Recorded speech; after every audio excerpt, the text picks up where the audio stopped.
Bom, em primeiro lugar, eu gostaria de saudar a nossa mesa, não é? Não somente a professora Mary Castro, mas Eduardo e todos aqui presentes, os organizadores, os bolsistas, organizadores também, e a vocês que estão aqui presentes.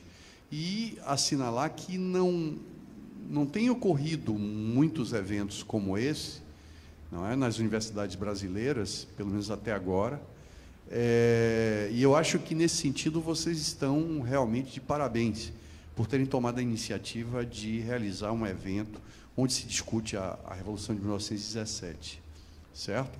Ora, eu que não pertenço a nenhum partido, eu posso falar com certa liberdade de não estar cometendo nenhuma heresia com os dogmas do meu não existente partido, não é?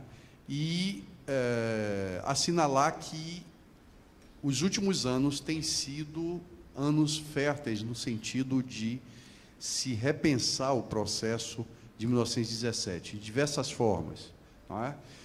Esse repensar não significa tirar a legitimidade daquilo que a gente pode considerar o fato histórico mais importante do século XX. E ele é mais importante de diversas formas, de diversas medidas, não é? E a gente pode dizer que, inclusive, o Ocidente, o próprio capitalismo, terminou copiando uma série de inovações que foram introduzidas na União Soviética a partir de 1917, não é? Inclusive como forma de, digamos assim, silenciar, acalmar, aplastar a sede de emancipação da classe trabalhadora ocidental no planeta também, ok?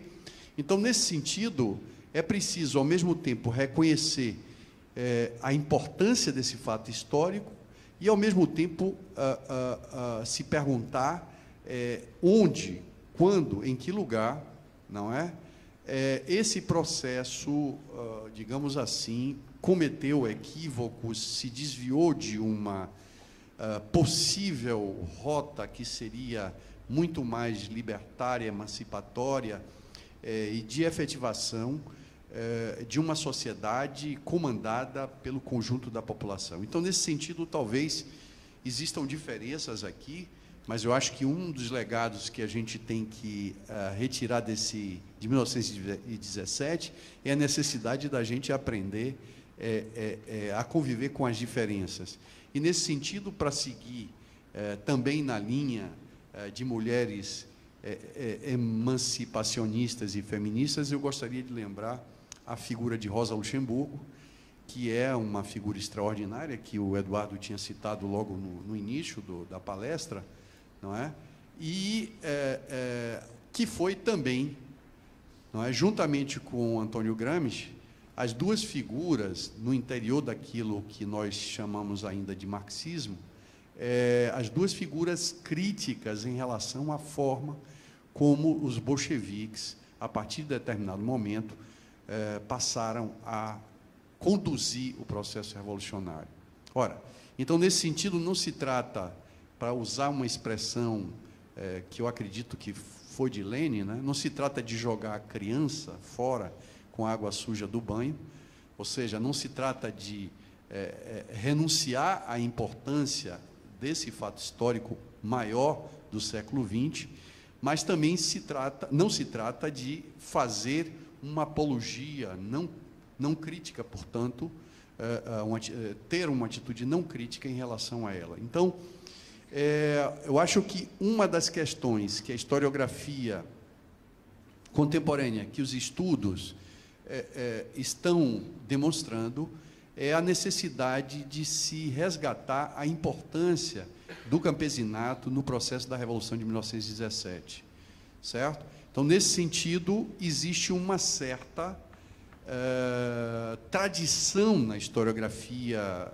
bolchevique, e eu acredito que Trotsky foi um dos maiores autores e pesquisadores, escritores, defensores da Revolução, não apenas revolucionário, ele escreveu muito, escreveu uma clássica e fabulosa, pela narrativa, pela forma literária também, História da Revolução Russa. Trotsky foi um dos que, junto com outros tantos, construíram uma certa exaltação, uma certa, eu vou colocar entre aspas, uma certa mitologia do domínio do operariado no processo da Revolução Russa, certo? Então, nesse sentido, as novas pesquisas, e eu posso citar um historiador com quem eu trabalho, tem 94 anos hoje, um historiador francês chamado Marc Ferraud, que pesquisou na União Soviética, na época em que ela existia, a tese de doutorado dela é exatamente sobre 1917, que mostra que o operariado russo, não somente ele era pequeno, como, por razões inclusive de sobrevivência, ele foi obrigado a se recolher nas fábricas, porque, a partir de determinado momento, eles, como classe, estavam sob o risco de desaparecerem, e as próprias fábricas estavam sendo, por um lado, resgatadas pelos brancos contra-revolucionários, não é? E todo o aparato anterior da monarquia e daqueles que sobreviviam à derrubada da monarquia, mas os próprios bolcheviques queriam, como de fato terminaram fazendo, a nacionalização e a expropriação total das fábricas. Eles queriam mantê-las sob a autogestão. Então, por exemplo, uma das coisas que a historiografia tradicional não consegue explicar muito é a ausência da participação direta, de fato, nos movimentos de fevereiro, março e julho, do operariado russo, não é? Em São Petersburgo e nas cidades industrializadas, onde o operariado existiam, que ocorreram manifestações, a presença desse proletariado nas manifestações era quase inexistente, por uma razão muito simples, a razão que eu venho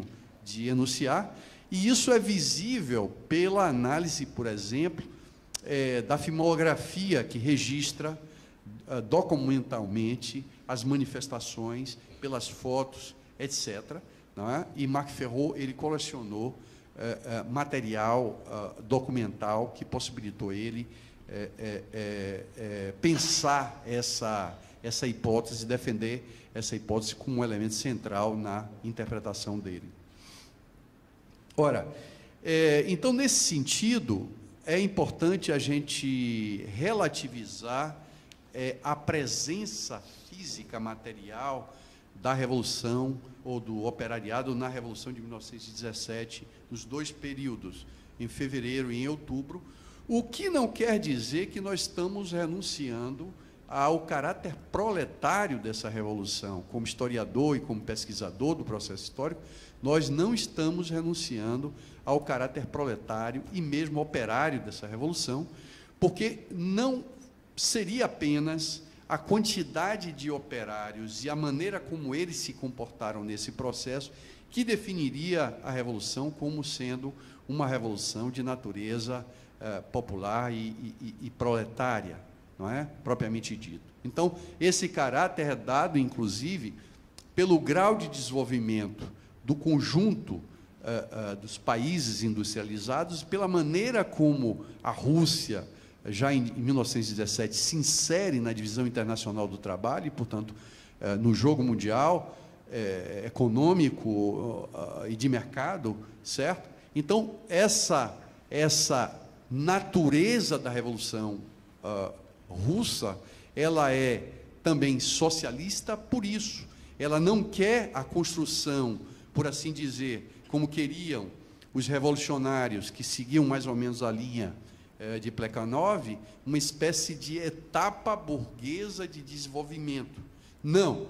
A Revolução de 1917, camponesa e operária, foi uma revolução que queria paz, terra, trabalho e liberdade, em todos os níveis, tá certo? Então, nesse sentido, realmente é necessário a gente pensar esse processo de forma bem dialética.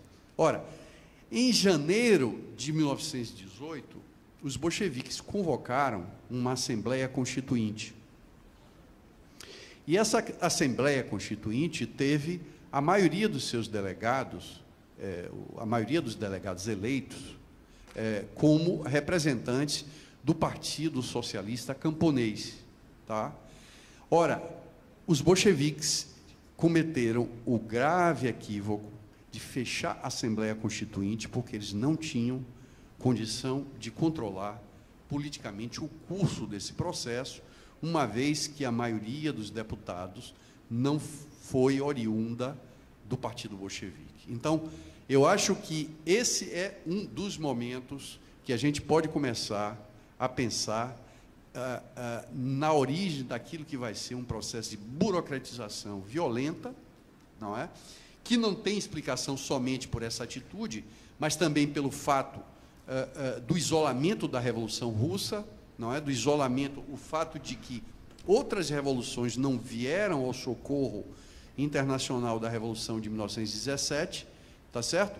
E pelo fato de que no interior da Revolução, no interior do país, no interior da Rússia, não é?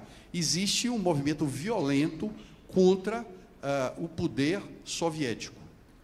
Mas existe um outro elemento que é preciso a gente pensar, e é algo que a gente vê, inclusive no nosso Brasil e nos diversos países que a gente pode caminhar pelo mundo hoje, um grave fenômeno, e um fenômeno que tem uma origem na própria natureza de classe do capitalismo, que é a burocratização.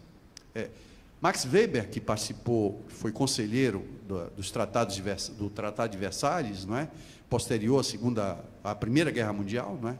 Que impõe, inclusive, à Alemanha as dívidas de guerra, foi um grande pensador da burocracia. Só que ele pensou a burocracia de uma forma muito diferente daquela que Marx havia pensado, não é? Porque Marx não coloca a burocracia como uma espécie de entidade supra-classe e supra-relações sociais. Marx integra o desenvolvimento da burocracia no capitalismo como algo inerente ao próprio desenvolvimento do capitalismo e à divisão social do trabalho no interior da administração do sistema capitalista, da administração, da gerência, etc. Tá? Mas existe um motivo a mais que leva ao germe e ao desenvolvimento da burocracia no interior do povo, não é? A gente tem também, como uma herança de 1917, pensar o povo de uma forma edulcorada, uma forma, como é que eu poderia dizer, uma forma embelecida, uma forma idealizada, como sendo o lado bom da história. O povo é sempre bom, o povo tem sempre a razão, e não é assim, porque Marx diz, de uma forma muito clara, na ideologia alemã, as ideias dominantes de uma época são as ideias da classe dominante, e é natural que as demais camadas sociais e as classes trabalhadoras também terminem adotando de forma mais ou menos inconsciente, não é? As ideias dominantes de cada época. Então, a concorrência e a ideologia que a classe trabalhadora adquire ao longo da dominação czarista, mas também no processo que põe a derrubada desse sistema, vai terminar colocando já a presença, e isso Marc Ferrot, dentre outros historiadores, acentua esse fato, a presença daqueles oportunistas no interior da classe, não é? Que começa a galgar espaço nos sovietes. Os sovietes vão perdendo, portanto, a vitalidade, e vai chegar um momento que o próprio partido bolchevique vai dizer: os sovietes estão mortos, a gente não pode mais conduzir a revolução sob a base da direção dos sovietes, porque esse era o princípio propriamente socialista, herdado, inclusive, da Comuna de Paris. Tá? Bom, então a gente já está vendo um outro elemento importante, e a gente vai ver um terceiro momento chave de ruptura com o processo revolucionário, que é o esmagamento da Revolução de Kronstadt. Kronstadt, os marinheiros de Kronstadt, eles são... Trotsky dizia, não é, que teve contato direto com eles muitas vezes. O próprio Eduardo lembrou da visita dos marinheiros de Kronstadt a Trotsky na prisão. Dizia que era a fina flor da Revolução Russa de 1917. E foi desgraçadamente, não é, com muito pesar, eu digo isso porque Trotsky, para mim, é uma figura emblemática da Revolução, é uma figura bastante simpática, mas, desgraçadamente, ele foi um dos responsáveis pelo esmagamento da Revolução de Kronstadt. Eu me pergunto por que tomaram essa atitude, por que fizeram isso, por que não encontraram um caminho da negociação com os grandes defensores da fortaleza de Kronstadt, que era o baluarte que defendia a Rússia, a União Soviética, naquele momento, das invasões ocidentais. Ora, eis aí um terceiro momento da maior importância para a gente pensar aquilo que vai ser um fenômeno dominante a partir dos anos 1924 em diante, depois da morte de Lenin, não é? Ou seja, o fenômeno da burocratização cada vez mais stalinizada, não é? Porque o fenômeno da burocracia, embora seja anterior ao domínio de Stalin, Stalin se utiliza profundamente da existência dessa camada social para controlar o aparelho de Estado e o aparelho do partido e dar uma feição que foi finalmente a que predominou, muito ligada à violência, ao terror, à perseguição, à perseguição, inclusive, aos camponeses, não é? O mujik, o pobre mujik russo, que todos os reis e rainhas diziam: se a gente esmagar os mujiks, quem é que vai alimentar a Rússia? Não é? Os bolcheviques, depois o Partido Comunista, no poder já, fez uma perseguição muito grande aos mujiques, sob a alegação de que eles precisavam socializar as terras para que a revolução pudesse sobreviver nas cidades. Bom, como é que está meu tempo? 25 minutos, ainda tenho mais 5? Bom, já estou acabando. São questões da maior importância e da maior necessidade serem pensadas com espírito aberto hoje. Ou seja, não dá para a gente continuar refletindo e pensando essa revolução de uma forma doutrinária, tá certo? É preciso realmente a gente ter um espírito crítico, o que não quer dizer renunciar ao legado de importância dessa revolução, mas, ao mesmo tempo, é preciso pensar como Kollontai e como Gramsci pensavam. Kollontai, que funda uma espécie de oposição de esquerda, não é? No interior do Partido Bolchevique. Aliás, Meire Castro não falou nisso, mas eu vou falar, eu espero que ela vai gostar, porque ela é feminista. Alessandra Kollontai, ela foi amante de Lenin. Esse é um episódio pouco comentado. Pouco comentado. Ela não queria, ela protegeu a figura de Lenin aí, pela figura pública que ele representava, mas, sem dúvida alguma, foi algo que mexeu profundamente com Vladimir Ilyich Lenin. Entendeu? Foi um momento difícil. Positivamente também, tá? A paixão sempre é algo positivo, salutar. Mobiliza os nossos hormônios, tira a gente da rotina, faz a gente reviver. Ora, ela funda, no interior do Partido Comunista Soviético, em 21, 22, uma oposição operária de esquerda, não é? E ela lidera com outros essa oposição, inclusive em oposição ao próprio Lenin. Tamanha a independência e integridade política dessa mulher. Não é? É importante que se diga isso. Ora, mas eu queria falar numa frase de Rosa Luxemburgo que pode servir como método para vocês que são jovens pesquisadores em ciências sociais e em história, e talvez até políticos em breve, não é? Ela dizia o seguinte: sem a existência da liberdade partidária, da liberdade de associação, da liberdade de expressão, os organismos dos sindicatos, dos partidos que são dominantes, sem a liberdade dos partidos, que não são aqueles que estão no poder, nós não conseguiremos avançar no processo da construção de uma democracia que ela chamava de socialista, certo? Esse é um dos maiores legados, do meu ponto de vista, para a gente pensar as razões também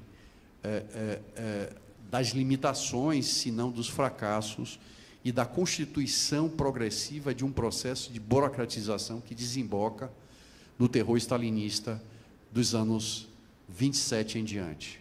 Ok? Bom, não posso falar mais, porque senão meus companheiros vão me caçar a palavra. Um grande abraço. Tchau. Obrigado.